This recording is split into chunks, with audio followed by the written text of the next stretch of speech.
Coming up next on The Health Hustle. If you have a hot tub, like a whirlpool, and you get all the jets pointing in one direction, the water will like flow around like a toilet bowl, right? The water will be flowing around. And if you put a tennis ball in there, and it'll go around in that circle fast, in the matter of like several seconds. And if you take just one of the jets, so if you have 6 jets pointing in one direction, you take just one, so you have 5 going in the same direction, one going against the grain, going the opposite direction.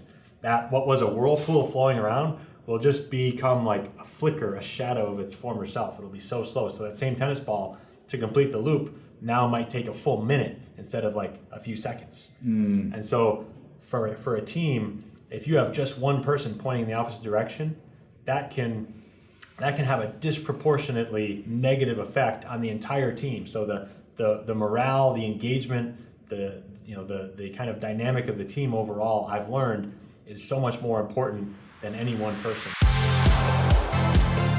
Hey folks, and welcome to the Health Hustle of Austin, Texas. On this show, we uncover the big ideas from your fellow health and fitness entrepreneurs in the Austin, Texas area about how they built their business and the lessons they learned along the way. What's up, fam? Corey here, and on this episode, I had a chance to sit down with Garrett Salpeter of NeuFit. This interview was actually recorded at the Biohacking Congress here in Austin, which was a super fun biohacking type congress. The only challenge was the audio isn't up to my normal standards of audio quality for podcast recording, but however, it was still honestly a great conversation. We had a ton of fun, and we were also a little bit jammed for time, but overall, it was still a really great conversation that I think you guys will enjoy. Some of the things that we get into are his early days of entrepreneurship, where he learned his sales skills, his personal experience with the modality of direct current, which is kind of the main principle of what he does at NeuFit, a shift in identity by going from an engineer to now working in health, which was really interesting, how he got into meditation and how it's improved his life, some of the biggest business lessons that he's learned over the many years in business, a rapid fire question round, and why you should master your craft. One last thing, if you're a health or fitness professional and you're having difficulties getting leads, I have a free 7-step process that walks you through how to convert your social media following into paying clients. You can find the link in the description of this episode. Without further ado, let's go. Well, I'm excited. I've been following you for a while, and I know we run in a lot of the same circles, and like you've listened to obviously other shows that have been on the podcast, which is cool. So thank you for doing that. You interviewed a few of my friends. Now I was kind of envious, right? Yeah. Now I get to be on the show. Now I get to be on the show. I had podcast envy. But this will be great. I'm honestly like super excited about this one, and so just like I want to jump right into it because I know like we're probably kind of on a time crunch here, but like I want to jump right into like where did entrepreneurship start for you, and like what was your first experience with it, just overall? It's funny to reflect back. It may have started even in like 7th grade. I remember this time where I at the time, these laser pointers were really cool, and like people would be shining them at like sports games and shining them on the athletes and stuff. And there was like a little period where there was like announcements at I grew up in Chicago, so like at Blackhawks or at Bulls games or something, they'd be like, no shining laser pointers. And like they were really popular for some brief window in time there.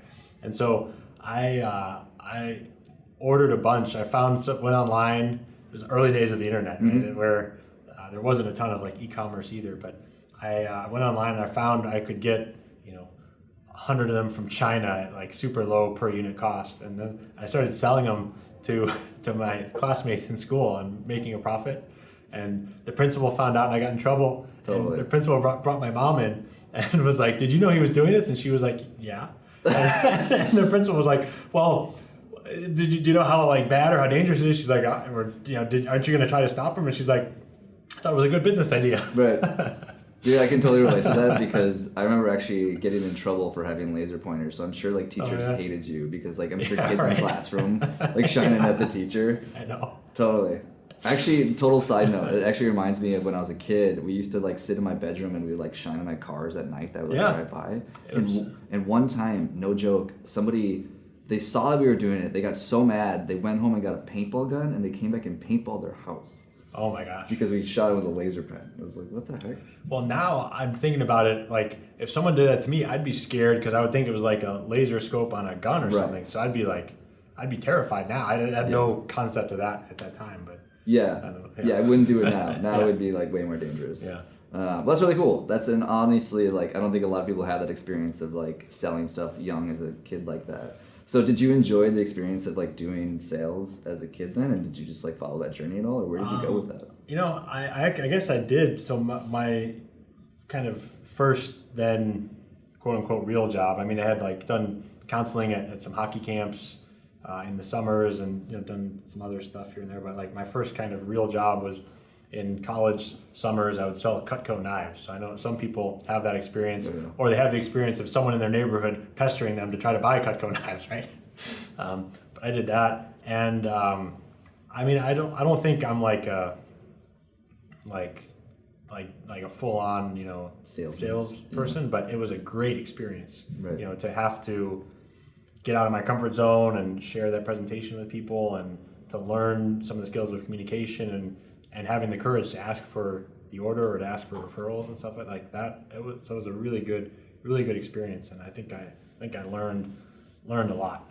Yeah, I think there's a ton of value in like having an early sales job of some form. Yeah. Of like learning how to deal with rejection. Yeah. Do you feel like that still shows up today, like with some of the stuff you're doing with NeuFit in terms of business? I think so. I think like that part of learning rejection, learning to be resilient. I mean, as wonderful as the product is, and as many people like it and say yes, there's people who say no, and for whatever reason, and it's understanding like, okay, we'll go on to the next one. But I think it was that like being able to see the connection between my effort and the results, or between the process and the outcome. And so being able to know that like well, part of it is an abundance mindset, knowing if someone says no, there's still hundreds or thousands of other good fit candidates out there that can say yes. Totally.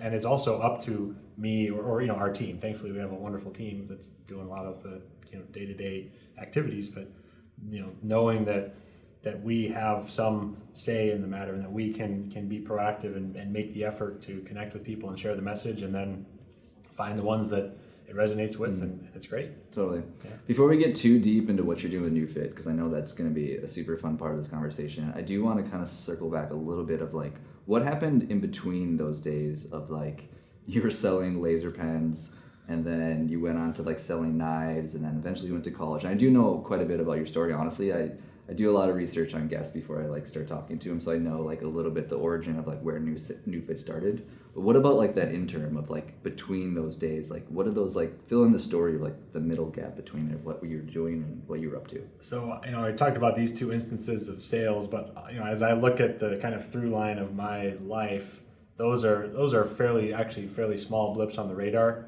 I mean, I was like a really focused student and really focused hockey player. I mean, I was like, really focused on getting good grades, and some of that was probably external motivation of wanting to please my parents or get into a good college and stuff like that. But regardless of that, that's what I was. I was really into that, and I identified as a hockey player. I mean, that was like, I worked my butt off. One summer, in my driveway, I got a bucket of pucks, and I would count. I shot 75,000 pucks at a net in my driveway over the course of a summer, and so I just absolutely loved it. I developed a pretty good shot. I was never able to figure out how to get fast enough or good enough to never a risk of making the NHL. But again, it was another example of like seeing that I can put effort in and I can actually improve. And by the time I actually learned some of these principles of the nervous system, I actually was able to make even more progress and do some cool things even with myself. But were you learning the nervous system stuff like at an earlier age, like high school, college age? Or so the my first really entry point into this whole world of functional neurology and the stuff that we're doing, first entry point was actually towards the end of my time in college. So I was a really focused student. I was a physics major because I loved thinking about things from first principles and had a very scientific, engineering oriented mind. And so I was set to go to engineering grad school. And that's actually how I got down here to Austin. I came to grad school at UT. It's funny, 15 years ago, people were saying, "Oh, there's so many people moving here. Austin's getting so big." Yeah, now 15 years later, right? Same story. Same story. But so I was set to do that, and I was playing Division III ice hockey up in college in New England. I was mostly a practice squad player and stuff, but even that for me was a lot of progress even to get to that type of level. So it was a big part of my journey. But I had an injury there where I had some torn ligaments. I was supposed to have surgery and be out for a few months. And because of my previous experiences with physical therapy and orthopedic medicine, I just figured that is how, I'll have to get surgery. And I was kind of disappointed, disenfranchised with physical medicine at the time. And so I figured that was how it would be. And then I had this amazing experience where I met a doctor who was doing functional neurology, and he was using older versions of direct current. And I worked with him, and by applying these two things, by working on the nervous system function, by managing the neurological response to injury and activating all the muscles around that tissue so they could support it as it healed, and getting the nervous system to overall upregulate the healing process, and using direct current to help create these electric fields that draw the healing cells there and help kind of kickstart or accelerate that healing process. By going through this, my ligaments healed on their own. I avoided surgery, and I was so excited, not only because I was able to avoid surgery and get back on the ice faster, which, believe me, I was excited about that. Totally. But as a physics major and a pre-engineering student, to find something that also made sense from first principles and really kind of resonated with my scientific mindset, that was so exciting to me. And going through that experience, I just felt this powerful calling to share this work with as many people as I could. And so I knew somehow I was going to start doing something related to this in my life. And I had no idea at the time what it would look like. But I love the concept of like scratch your own itch. I see that so often with like probably 99% of the people that I get on the show. Yeah. Is like so much of what they're doing today is just like a challenge that they experience in their life. And because there's so much to be said about like being able to relate to people on a real level. Like you had the personal experience of like going from a bad place where you couldn't play your favorite thing in the world to being able to play again. I'd also be curious too is like the identity aspect of that, of like, do you feel like there was like, when did that identity shift happen for you? Like from being a hockey player and an athlete to, I guess now a business owner essentially. Like when did that happen? That was a hard one, and that's one that I think about quite a bit, because to kind of lose that part when I graduated college and realized I was going to play less and less hockey. I'm grateful to say I never got depressed or anything like that, but I think I had a little bit of a version of that, of like, this thing, there's like a little bit of a void in my life, and it was a change in identity. And I'm grateful that through the process of hockey and everything, I found this work that I'm so passionate about, kind of blends engineering and neuroscience. So I came here for grad school in engineering, did some additional work in neuroscience. And so I think I was very fortunate to find something where I was putting in all this effort into hockey and being able to find something else where I could kind of put that same level of drive and effort and really I think also having the blessing of knowing what it feels like to really dedicate myself fully to something and be able to go all in and be able to push hard through obstacles and face adversity and stuff like that. So a lot of that skill and mindset to be able to have an avenue for deploying that, I think was really helpful. And that's probably why I didn't have some of the depression or things that I might have. But I had like dreams about hockey for a long time, and it was a transition. It wasn't just like one day to the next. It was a transition period for sure. Playing for the Blackhawks. Yeah, right. Patrick Kane. That's right. Tays. Oh yeah. Yeah. I grew up in Minnesota. Hockey's huge there, obviously. Yeah. Oh yeah. So yeah, I know all about it. It's fun now. We get to work with some pro athletes, and that's awesome. So Minnesota. Were you a Brent Burns fan when he played for the Wild? So, oh yeah. So he actually in my book he wrote an endorsement on the back. So I was very grateful to him. He's done some video content with him. Did you know that he has a ranch here in Fredericksburg? No. So he lives. So if you're a hockey fan, you probably know him. He won the Norris Trophy several years ago as the best defenseman in the league. People know him for his long beard, but if you don't know who he is, so he's a Canadian hockey player. Been one of the best for 17 or 18 years in his career, and he has a 400-acre ranch in Fredericksburg, so just outside of Austin here, and he raises these like exotic animals, and he's like a really good steward of the land, and he's a really fascinating guy. For hunting or just to have them? So some both. So he does some hunting, and he raises the animals. And this is the most off-topic answer to like what we're talking about right now, but I gotta hit it really quick. Yeah. But like I met a girl here in Austin recently who she was telling me that she has this like zebra rug. And I was like, why do you have a zebra rug? And she's like, well, my mom wanted to go hunt a zebra. And so she found somewhere you could hunt zebras here in Texas, and like hunted a zebra and shot it and gotten zebra meat and whatever. And I was like, that is, I feel like one of the most Texan. Is the meat striped too? It's like zebra steaks, right? I was like baffled. I was like, okay, I know I'm in Texas. Like when she's telling me like she has the zebra meat in her freezer. Yeah. And I was like, why do you have zebra meat in your freezer? Like, I have never heard of that. I had not either. But I guess people hunt all sorts of, exotic, especially here and stuff. And in this state, like there's. Anyways, so off topic, it's ridiculous. But I want to get back to. I'll always remember this conversation, this episode, right? Because of that. I'll making it memorable with the zebra meat, yeah. But I want to get back to just that identity shift piece of it, because I think it's really important for people to kind of like understand that aspect of it, because I think it's so huge to understand where so much of what we do is driven by identity, right? Mm-hmm. And so I know for a lot of athletes and a lot of other people that I talk to, just like that transition of like going from whether it's working at a job or being a personal trainer or being a chiro to actually being a business owner, and like what kind of happens there and like that change in people. So I'd be curious for you as to like, did you jump straight into starting the business, or like how did that, you know what I mean? Like how did that happen for you? I feel like that's challenging for a lot of people. So the initial identity shift for me was actually kind of, becoming the person who was in there working with people directly, hands-on, helping them, feel better, or create those wow moments where people get out of pain in their first session and they make this wonderful progress, or they recover from surgery months ahead of schedule. So when I was here in engineering school,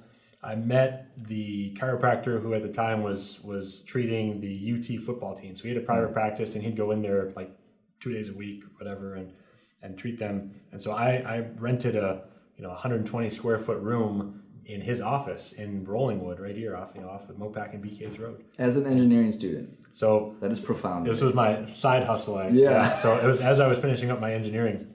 I did this. So I started. You must have been an odd engineering student. People were like, "What are you doing? Like, why are you not in the factory?" Or I don't even know where.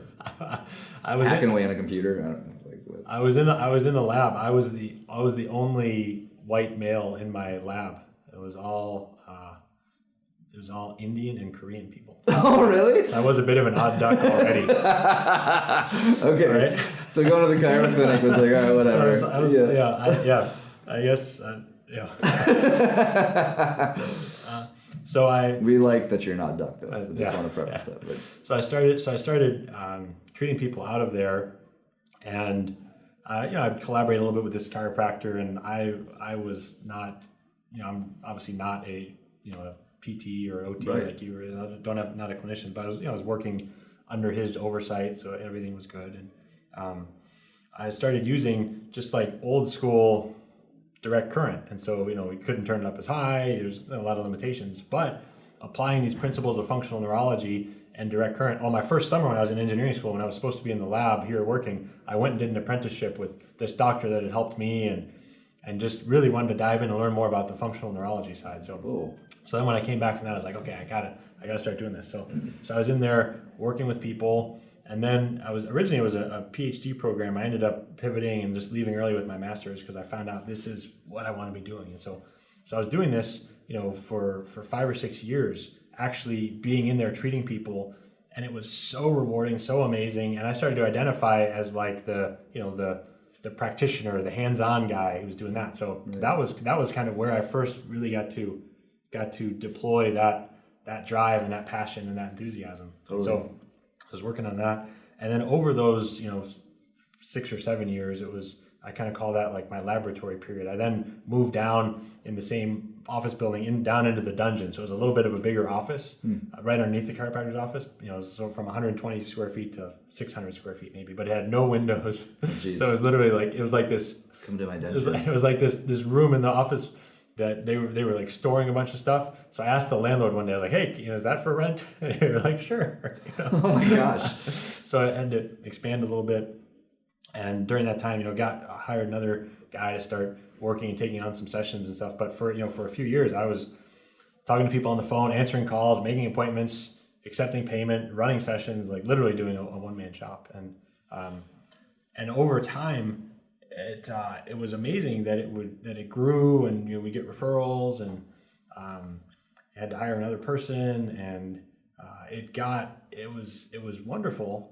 And I kept seeing, of course, looking at it with an engineering mindset, I kept seeing opportunities like, gosh, I really wish the technology could do that, or I really think there's an avenue to be able to do this, and eventually I actually had a patient come in who was a patent attorney, and I helped him get over an injury and make a lot of progress. And so I started talking to him, and he was the one who said, I told him some of my ideas, and he was like, some of those you could probably get a patent. And that was one of the things where it clicked, like, oh, maybe I could do this. Maybe I could, instead of waiting for someone else to come out with it and just using it and opening more clinics and stuff, that's what I thought I'd do. Like, if I could have a few clinics around town with, if someone else could come out with, kind of more modern, like, effective versions of the technology, I'd do that. But I had these two wonderful kind of catalysts to help launch NeuFit, essentially. So one of them was meeting this patent attorney who said, you probably could file a patent. And another one, I had another client who I was talking to. He's a big real estate guy in town. Owns a lot of real estate and everything. I helped him, and he's a business guy, so he was asking about the business. I told him some ideas, and he said, in one of my office buildings, there's an engineering firm, and they do a lot of really sophisticated stuff, including some stuff for like Department of Defense and things like that. So if you ever want to meet them, they could probably help you like with prototypes and stuff. And I was like, yes, yeah, let's do it. And so I started working with them. So I started doing that in 2009, like kind of hands-on work with people. And then in 2015, so 6 years later, started working with that engineering firm to develop the prototype. And then that, glad going into it. I didn't know how long and how expensive it was going to be, but then so it was mid 2015, and then in late 2017 we finally got our first production devices that we could promote and sell. So it took years to get the product. 2.5 years, Damn. of work to develop that. There's so many things I want to pull out of everything you said, because it was great. Honestly, it's so cool that, first of all, you're an engineer, and then you dabbled in this world of like essentially healthcare in a lot of ways, and we're actually treating people, you were listening to people, you were trying to solve problems. Which I want people to take away from this is that, like, I think we forget so often that, like, it just comes down to essentially service and listening is really what it came down to. Is like you were just like trying to help people solve these problems, and you were looking for other ways to maybe solve it better and listening for other opportunities that were showing up. Because like essentially it came knocking at your door of like, hey, there's this other thing, you could have a patent and you can actually create your own. And then you started meeting people that could actually build the product for you. Mm-hmm. I think so often we try to take another approach where you just like build it and they will come, which often doesn't work for most people, right? You were taking the opposite of just like listening to like what the opportunities were, which I think is super, super cool.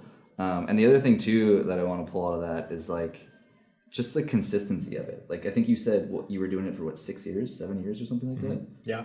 Like most people think like, oh yeah, I'll be doing my own thing in like a year, and it's like, well, maybe not, right? Like there's a degree of like learning your craft. There's that like it takes 10 years to become an overnight success, right? Or one of those one of those types of things. I think there's a lot of wisdom in that. Yeah. No, so much, right? Like, and you're a living example of that.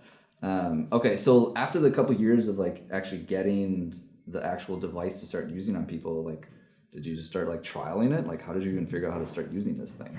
So when like early on in 2009 or back in like 2017. 2017, like when you actually like have the product and you can start using it on people. So we were able to build off of, I had those 6, by that point with the development, plus 2. So those 8 years of working in the clinic with older technology and having all these ideas for how to apply direct current and these principles of neuroscience. And then we had 6 to 8 months using actually testing in our clinic with prototypes. We'd have to have people sign a waiver, like, I understand this isn't FDA cleared yet and stuff. But so we actually got a lot of use with those prototypes, and I think I had a really clear sense of how we wanted to use it once it launched because of that experience. It was essentially just a very natural next step on the progression of the work I had been doing for those previous 8 years. So it was pretty easy to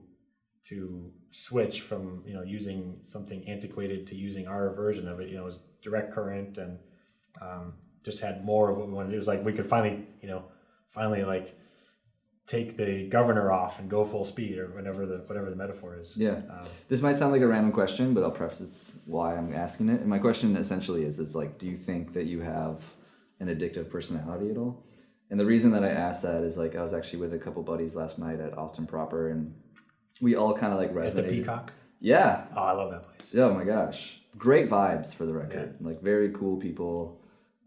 Very chill. So in Chicago, growing up for a period of several years, my dad lived in Greektown. So he had an apartment down there, and I'd go back and forth, spend some time with my dad. And every time we went there, I'd go to a couple of these Greek restaurants and get saganaki, the flaming cheese where they have the cheese they put on fire and say, yes. And so they have that at the Peacock, and it's really good. Yeah, I saw it. I saw somebody at a table with it. I thought his hand was going to start on fire when he fucking lit this thing, but. That's funny you say that. But anyways, so I was with them and we brought up that idea of like an addictive personality, and because I can definitely resonate with and that's why I'm curious as to like where you stand on it, because I see that a lot in just business owners in general. I feel like there is some degree of like one, sort of being addicted to your business, but two, almost just like naturally having this like addictive personality of like wanting to continue to pursue, like, because I felt like there was a flavor of that even with you with being a hockey athlete, and so I'm curious, like, where do you feel like you stand on that? That's interesting. It's one of those where I would probably say no, and my wife would probably say yes, and she'd probably be right, because she can observe me more impartially. But and it's not a bad thing, right? I think it's just like a realization of like when you love something, you just kind of obsess over it. Right? Yeah, like I don't know, maybe I'm wrong. But. I'm definitely. I mean, if I look, like, I hear myself talk about shooting 75,000 pucks in one summer or something, like that probably has elements of addiction. And now, like, I certainly think about my business a lot. I have to be very intentional about, shutting down the computer, taking time off, scheduling to make sure I do things with my family and things like that, because I think I probably do have, definitely a drive to work in the business, because I'm just so enamored with and so in love with like the impact that we make and the work, and just love so many elements of it. So there probably is an element of that. As much as my first instinct would be to say no, upon reflection, there's probably some of that. And I can resonate a lot with that, because like even I remember in college, like when you're partying and drinking and whatever, and like you'd have a chew or you'd smoke a cigarette or whatever, and like I never got addicted to it, so I don't see it from like that angle, but I do see it from like more of the ambition to continue to go after something like that. To me is very addictive. Well, it probably is. Like, I'm thankful I don't have, at least that I perceive, any like cigarettes or things that are gonna break me down or sabotage my health, but I probably do. I've been doing a lot of meditation recently. Just kind of started. I dabbled with it, but I started doing it like consistently the last 60 days or so. And so I'm Congrats. Thank you. But so part of it is being more aware of my thoughts, right, and what's going, like the contents of my own consciousness. And I do notice that I think a lot about NeuFit and this work and stuff like that. So being more aware of it now, I do think that I have kind of reflexively or compulsively think a lot about it. So in that sense, that might be like an addiction, like someone who might reach for a cigarette and not even really realize it. It's just like a habit.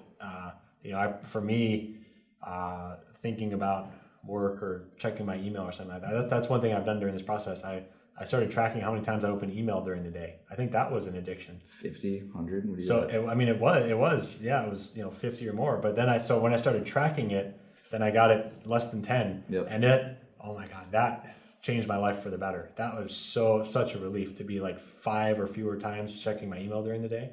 So I tracked it for 3 weeks. I literally would put a tally in my little journal every time I did it. And so that quality of life, if you want a quality of life hack, for me, that was a big one. Just tracking it, becoming aware of it, naturally made me do it less. I think less phone in general, right? Yeah. Is like, because I have like a focus mode and do not disturb, and I pretty much live in like all those as much as humanly possible, because it like deters me. It just creates kind of a barrier to being able to like look at my phone, which I love now. And it's funny though too, because like I think it's actually more or less, and maybe I'm just in a bubble because we're in Austin, Texas, and we for sure live in a bubble. But I think there's a lot more intentionality behind a lot of that stuff. I was talking to a guy recently who works for Tinder, and he's like creating another app that's like more for like basically bringing events and community together. And he was talking about like, if you look at the trends of like app usage is actually going way down. Is like people are actually trying to like get off of them and use them actually less, just across the board. He says like actually the apps that do really well now are ones that you can get in, you get what you need, and you like get on and move on with your life. Not ones that like just suck you in like a... Not Instagram or right, something like that. Right, or like whatever that game was that everybody played for a while. I can't remember what it was called, but like some sort of... doesn't matter. But anyways, I think there's just a trend of people... I was too busy on my email to play that game. Yeah. I wish I could remember what it was called. It was like the most mindless game that everybody played. You like swiped these like gems or something like that. I don't know. It doesn't matter. But yeah, I think Is it Subway Surfers? Because my kids are playing that. I don't know. Is that the newest addiction? Game. I don't know. Yeah, I don't know. Doesn't matter. Anyways, the point is just like I think a lot of people are moving that direction of just like being more mindful about it. So have you started to notice it in your life now? Because I very distinctly remember the moment like when I started meditating, the day where I started seeing showing up in my life. Have you started noticing the impacts of it at all yet? I think so. I think I already have had some of the mindset from different learnings along the way of trying to look at myself more objectively and being aware of my emotional state and just kind of recognizing it, letting it run its course, not trying to get caught up in it, not trying to identify with my emotions and things like that. So I think I kind of had some of that, but it's definitely, I think Naval Ravikant had a really good description here that resonates with me. It's not, enlightenment is not like some destination that you reach. It's not do I reach enlightenment? Enlightenment is actually the level of awareness that you have of the contents of your consciousness in the present moment. So it's not are you enlightened? It's how enlightened are you, or how much time during the day are you enlightened? Are you enlightened 3% of the time, 30% of the time, 50% of the time? So it's how often are you truly aware of your consciousness versus being lost in thought and identifying with that as your sense of self and things like that. So totally. I like that. So I think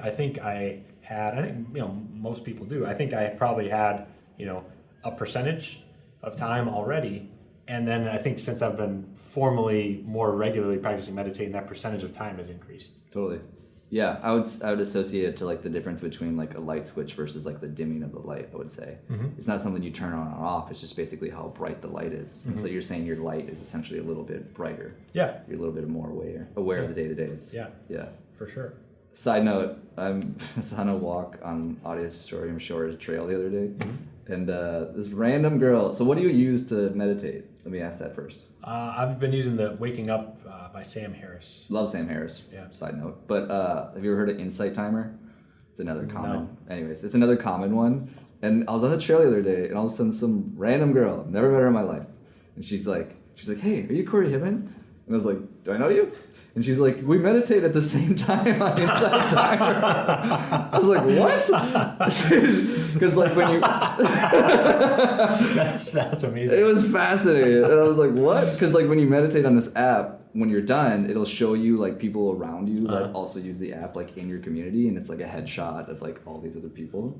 Oh wow, it's like a meetup meditation. Sort of. And interesting. Like, but and she's like, because like so she saw my face on there, and then she saw me obviously out in public. And you have a voice for podcast and a face for meditating. Apparently, right.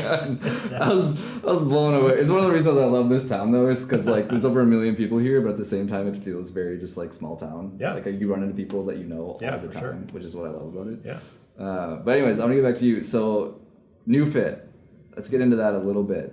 Where are we at? How are things going? Are you satisfied so far? And also, you can take any of these questions that you want. The other one I would also like to know too is like, what's maybe like the biggest challenge or maybe even like the biggest mistake you've made with NeuFit that you've learned from? And that could be emotionally, that could be monetarily, it could be whatever. But there's definitely a few mistakes.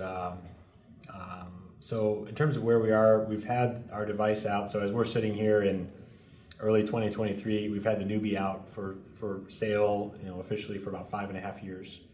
And it's so interesting because it's reflecting back, amazing to see the progress. It's being used in 300 something clinics, being used by between 15 and 20 professional sports teams. and athletes like Saquon Barkley are using it, and Mike Tyson used it to prepare for his fight with Roy Jones Jr. And Really? we've got like all these people on video talking about how amazing the newbie is, right? And did you meet his lion or tiger or whatever he was? So I didn't work with Mike personally, but I did get to go work with Saquon, and we filmed a video together in his home gym. It's really, really cool. I can share the link with you for the show notes or something. I love that. But, so we've got all these, and these teams and,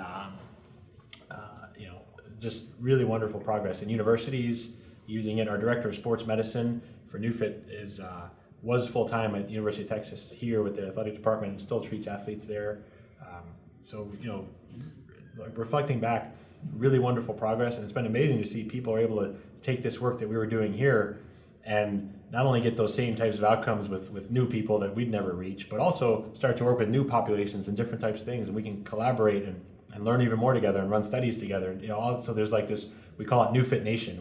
It's a really wonderful, powerful sense of community. If only now we could all meditate at the same time too and see each other's, right? You need some headshots. Yeah. Build some community. So there's opportunities there, but and so looking back, it's really wonderful, and then looking forward, it's also very humbling because it's like look, we've climbed up this point, but then look, like the peak of the mountain is still a long way there because there's still so many more clinicians and clinics that are just fabulous fit for using this technology, and it'll upgrade what they're doing. And so for us to be able to reach those people, it's very humbling to know there's still a long way to go. Totally. So definitely want to learn from some of those mistakes along the way too. To the other part of the question, I think some of them were related to people. So early on, I've learned that having one person. There's actually a great story that I'd love to share. A great metaphor or kind of a lesson that I learned from a business coach, and he showed me this video that if you have a hot tub like a whirlpool and you get all the jets pointing in one direction, the water will like flow around like a toilet bowl, right? The water will be flowing around. And if you put a tennis ball in there, and it'll go around in that circle fast, in the matter of like several seconds. And if you take just one of the jets, so if you have 6 jets pointing in one direction, you take just one, so you have 5 going in the same direction, one going against the grain, going the opposite direction. That what was a whirlpool flowing around will just become like a flicker, a shadow of its former self. It'll be so slow. So that same tennis ball, to complete the loop, now might take a full minute instead of like a few seconds. And so for a team, if you have just one person pointing in the opposite direction, that can have a disproportionately negative effect on the entire team. So the morale, the engagement, the kind of dynamic of the team overall, I've learned, is so much more important than any one person. And so I've actually had to learn to toughen up a little bit, because we had one where I would just keep giving someone a second chance, and I came to feel too much of a softie, I guess. Yeah, right? But, we're human, totally. Yeah.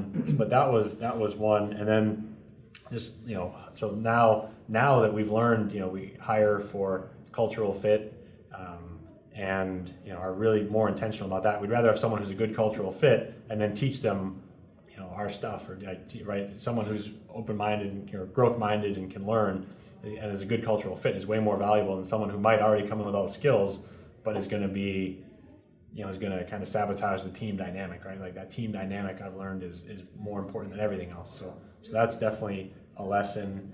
Another one is I spent tens of thousands of dollars, just under $100,000 on building some software that I thought that would like be perfect for our office, and designed it essentially for me, and didn't get enough input, enough feedback from like the actual people who would be using it, and so it was kind of a bust. It kind of sat on the shelf for a while. We've been able to use elements of it, but it was essentially the problem was that it was like a version of an EMR, electronic health records, electronic medical records, to like take notes and track progress specifically for how we do things in NeuFit sessions. And the lesson in hindsight, it's like right? But the lesson was basically, look, clinics that are using the device, they already have their own software system, medical record systems, and so to use this, unless it integrates in, like it's an extra step. Totally. And when it comes to taking notes, the last thing they want is any extra work, right? Totally. And so kind of creating that in a little bit of a vacuum, I think was a lesson. So there's been many, but those are probably the top two that jump out. Yeah, I feel like that falls in that same camp of like build it and they will come mentality. Yeah, it was definitely one of those. Yeah, definitely. Which is by far one of the biggest mistakes I feel like people make. I definitely want to respect your time and this place's time here, and so I have a round of rapid fire questions for you. Yeah, let's do it. So it's whatever is the first thing that comes to mind. You ready? What's your best business advice? Ooh, gosh. Might be around that, what we were just talking about related to team dynamics, like the health of the team has to be more important than any one individual. Love that. There's so many good learnings in business, but I think business is a vehicle for growth too. So seeing it as that is probably helpful. Like if the goal is growth, and our relationships and our businesses and things like that are vehicles for that, but seeing it as a way to always be growing and using it as kind of a measuring stick of our growth, I think is a good mindset too. I think that's why business is so addicting. I was just talking to Kaylin Piles on our most recent episode, and she said the same thing. It's like business is like the greatest form of personal development. What's your best marketing advice? Figure out what is actually on top of mind for your customers and talk to them about that. Like think about what problems they're really trying to solve and talk to them about those. So you'll be talking to them about the things that are going on in their own minds. Which you did over the course of 6 or 7 years. Which I learned and initially, and then when we started selling the device, initially, I know this is supposed to be rapid fire, sorry. You're good, but, yeah. Initially I started talking to people, learn this lesson again, right? Like in developing kind of these approaches and things like that, definitely listen to things like that, and then had to learn it again, because when we started selling the device, I was talking to people about the things that I wanted, which was getting better outcomes with patients and like having these wonderful interactions. But if you talk to a practice owner, for example, they already are doing good work, think they're doing good work, and for the most part they are. And so for them, their top three problems might be around either generating more leads, getting more patients in the door, or retaining patients, or hiring staff, or making operations more efficient, or insurance reimbursements. Their top five are not going to be about getting better outcomes with patients. And so right. being able to take the work that we're doing to get better outcomes and talk about how it increases patient satisfaction, how it drives referrals, how it helps with retention, how it helps with training staff, being able to take that and translate it into the things that are important to them has been a big lesson for us. Totally. Yeah. Yeah, I think it's often said like sell the vacation, not the destination, essentially. Mm-hmm. Yeah. It's like show people the vision of like where they want to be. That's right. That's great.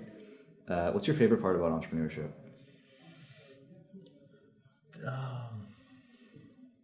The challenges, the opportunities, it feels like a game. I mean, it's like there's so many, how dynamic it is, managing the different variables, evolving as a person and changing. We talk about these changes of identity, kind of figuring out all that stuff and being able to apply theoretical lessons in the real world situations. And there's kind of the dynamic nature of all of it. Spoken like a true athlete. Yeah, right. When are you the most productive? So I'm going to give two answers. One is in the morning when I wake up, is when I'm really most focused and dialed in. So I wrote my book. I did 2 hours every day over the course of about a year, from like 5 a.m. to 7 a.m. before the kids woke up, before my wife got out of bed. Like when I just had quiet focus time. So I'd say that. But then I'd say learning some of these lessons of entrepreneurship, I'm most productive when I'm not the one who's doing stuff. When I'm focused more on supporting my team and they're doing stuff and I'm more in that support role. And that's been a big identity shift. I love that. Tying back to that. That is an incredible mindset, honestly. Mm-hmm. Especially learning how to delegate, I feel like it's a big piece of that as well. And let go, because I had like for a while when I was the one doing it, it's kind of tough to like let go. But someone who's focused on that, they might be better at it to begin with than I am, But even if I was just as good, if they're able to focus on that as part of their full-time job, they're going to be way better at it because I don't have the bandwidth and the attention to be good at it. Totally. Who's your inspiration? Oh gosh, people like few categories. I mean, people like John Wooden, Naval Ravikant, people have these kind of wonderful wisdom to share. And then, our patients and the people that help. I mean, when things are tough, there's ups and downs in the businesses, but when things are tough, I look at the impact that we're making. The people who were in wheelchairs and are walking again, or the athletes who were supposed to miss the NFC Championship game because of injury and got back and played, or the different things, and that motivates me. I can tell myself, all right, if we're making an impact like that, you know what? In the long game, we're going to be good. So that, and then I mean, certainly my family and children and stuff, like seeing them, I think that inspires me to try to set a good example. And that's cool, man. Yeah. I have one last question. Before I ask that question, though, I want to acknowledge you, man, for everything kind of you just mentioned about just serving a lot of people, coming from this unique place of an engineer that's now found himself into the health world and the fitness world, and serving a lot of people and leading a team and having a family and going to a Circus LA that's right. here later today, and just acknowledging everything you're doing, a book you've written, and it's all great. I think people are getting a lot of value out of it, and I just want to acknowledge that. Thank you. Well, same to you, to pivot from being a clinician to now helping other clinicians with their marketing and messaging and doing the podcast and everything. It's cool, man. Cool. Good work. So before I ask my last question, though, what's your plug? Where can people find you? So definitely our website, which is www.neu.fit, N-E-U, like neurological.fit. There, and then social media wise, we're most active on Instagram at NeuFit, NEUFIT, RFP for rehab, fitness, and performance. Cool. We'll put that all in the show notes. Last question. It's really your best piece of advice for other entrepreneurs out there. So people that listen to the show are generally business oriented, they're gym owners, they're trainers, or chiros, or doctors, or whatever. What would maybe be your best piece of advice for them, or even to your previous self, if you were to start over from ground zero? What would be the best piece of advice you could give to that person just to make sure they're moving in the right direction or focusing on the right thing? Probably speaks to a point that you talked about earlier of you got to put in the time. People want to be all the way at the end in a year or something like that. I think it's take the time to really learn your thing. If you can go deeper than anyone in one thing, you'll be valuable, and then you can kind of learn the business around it. So I think some people are business people looking for an opportunity. Some people have an opportunity and then have to learn business. And both are valuable because you need both. But whether your thing is business or it's that kind of thing that you're offering to the world, the product or service, go really deep in that thing and get really good on that thing and never stop improving and never stop learning at that thing. And then apply what you learn at each step along the way. Master your craft and everything else figures itself out. Yeah. Love that, man. Thanks for being on the show. Yeah. Thank you. Hey friend, thanks for listening to the show. And if you have any feedback for me about the show or any other guests that you'd want to see in the show, definitely shoot me a message. I love engaging with my audience and figuring out how I can provide the best value possible to the people listening to this show. Before you go, I only have one ask of you, and that would be to check out my 3 Tips Tuesday newsletter. It's 3 marketing tips every Tuesday specifically for the health and fitness entrepreneur to help them attract new leads. If you press the link in the description, it'll take you directly to the archive of all my previous newsletters, and you can decide for yourself if it's something for you. If you end up finding it helpful, you can just sign up for the newsletter and you'll get it in your inbox every Tuesday. Thanks again, and keep hustling, my friends.